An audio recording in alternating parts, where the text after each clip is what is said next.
and 27. Mazai became king when he was 25 years old, and he reigned 29 years in Jerusalem. His mother's name was Jehoiadan, and she was from Jerusalem. He did what was right in the Lord's sight, but not wholeheartedly. As soon as the kingdom was firmly in his grasp, he executed his servants who had killed his father, the king. However, he did not put their children to death, because as it is written in the law, the book of Moses, where the Lord commanded, fathers are not to die because of children, and children are not to die because of fathers, but each one will die for his own sin. Then Amaziah gathered Judah and assembled them according to the ancestral families, according to commanders of thousands and according to commanders of hundreds. He numbered those 20-year-old and more for all Judah and Benjamin. He found there to be 300,000 fit young men who could serve in the army, bearing spear and shield. Then for 7,500 pounds of silver, he hired 100,000 valiant warriors from Israel. However, a man of God came to him and said, King, do you not let Israel's army go with you? For the Lord is not with Israel, all the Ephraimites. But if you go with them, do it. Be strong for battle, but God will make you stumble before the enemy. For God has the power to help or to make one stumble. Then Amaziah said to the man of God, What should I do about the 7,500 pounds of silver I gave to Israel's division? The man of God replied, The Lord is able to give you much more than this. So Amaziah released the division that came to him from Ephraim to go home. But they got very angry with Judah and returned home in a fierce rage. Amaziah strengthened his position and led his people to the Salt Valley. He struck down 10,000 Syrians, and the Judites captured 10,000 alive. They took them to the top of the cliff, where they threw them off, and all of them were dashed into pieces.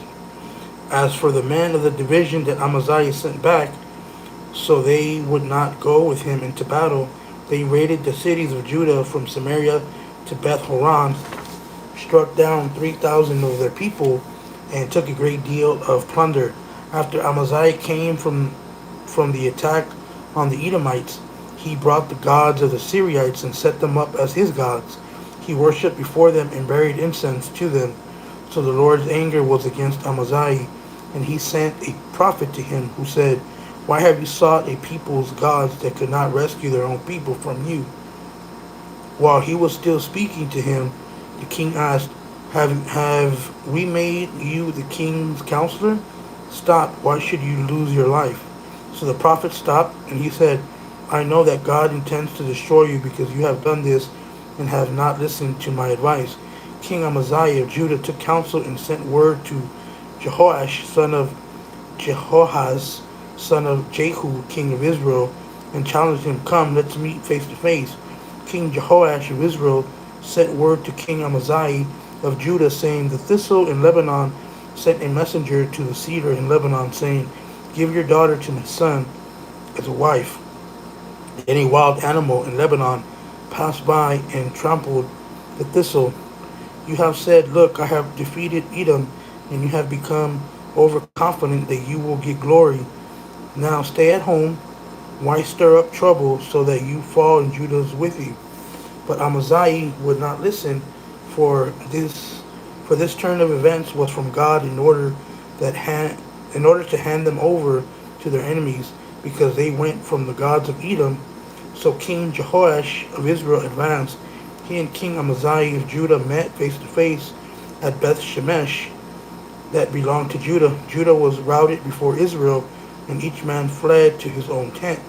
King Jehoash of Israel captured Judah's king, Amaziah, son of Joash, son of Jehoahaz, at Beth Shemesh.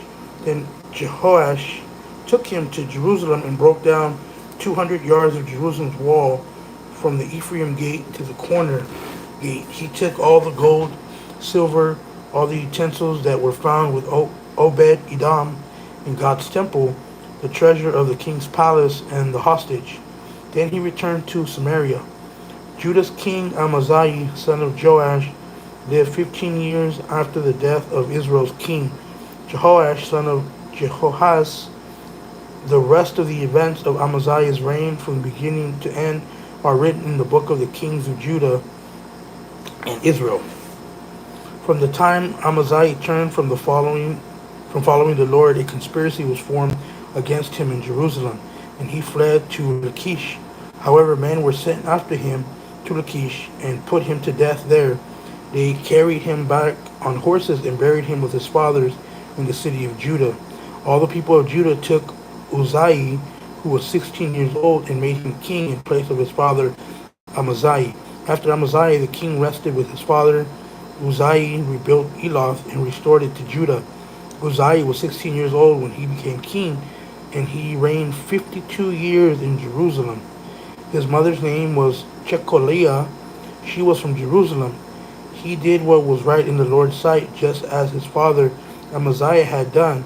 He sought God throughout the lifetime of Zechariah, the teacher of the fear of God. During the time that he sought the Lord, God gave him success.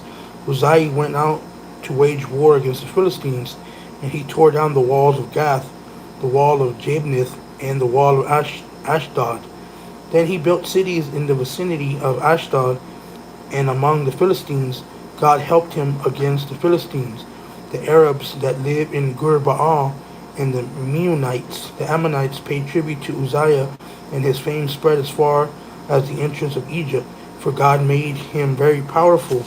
Uzziah built towers in Jerusalem at the corner gate, the valley gate, and the corner buttress, and he fortified them. So, since he had many cattle both in the Judean foothills and the plain, he built towers in the desert and dug many wells. And since he was a lover of the soil, he had farmers and vine dressers in the hills and in the fertile lands. Uzziah had an army equipped for combat that went out to war by division according to their assignments, as recorded by Jael, the court secretary, and Mazai, the officer under the authority of Hanani, one of the king's commanders.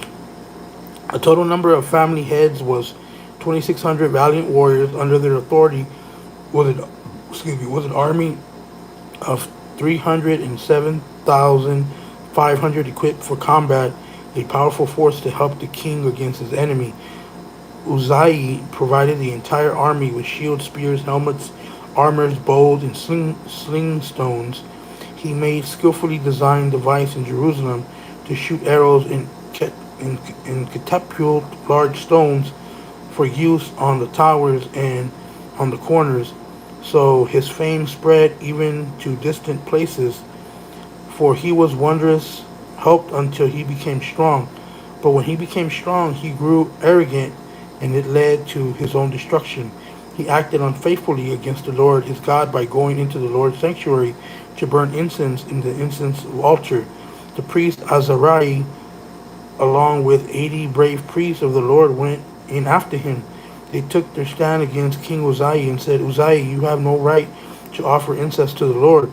Only the consecrated priests, the descendants of Aaron, have the right to offer incense. Leave the sanctuary, for you have acted unfaithfully. You will not receive honor from the Lord. Uzziah, with a fire pan in his hand to offer incense, was enraged. But when he became enraged with the priests in the presence of the priests in the Lord's temple beside the altar of incense, a skin disease broke out on his forehead. Then Azariah, the chief priest, and all the priests turned him and saw that he was diseased on his forehead. They rushed him out of there. He himself also hurried to get out, because the Lord had afflicted him. So King Uzziah was diseased to the time of his death.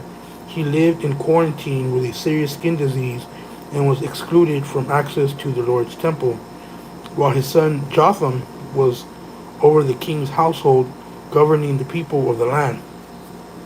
Now the prophet Isaiah, son of Amos, wrote about the rest of the events of Uzziah's reign from beginning to end. Uzziah rested with his fathers, and he was buried with his fathers in the burial ground of the king's cemetery, for they said he has a skin disease. His son Jotham became king in his place. Jotham was 25 years old when he became king and reigned 16 years in Jerusalem. His mother's name was Jerushah, daughter of Zadok. He did what was right in the Lord's sight, just as his father Uzziah had done. In addition, he didn't enter the Lord's sanctuary, but the people still behaved corruptly.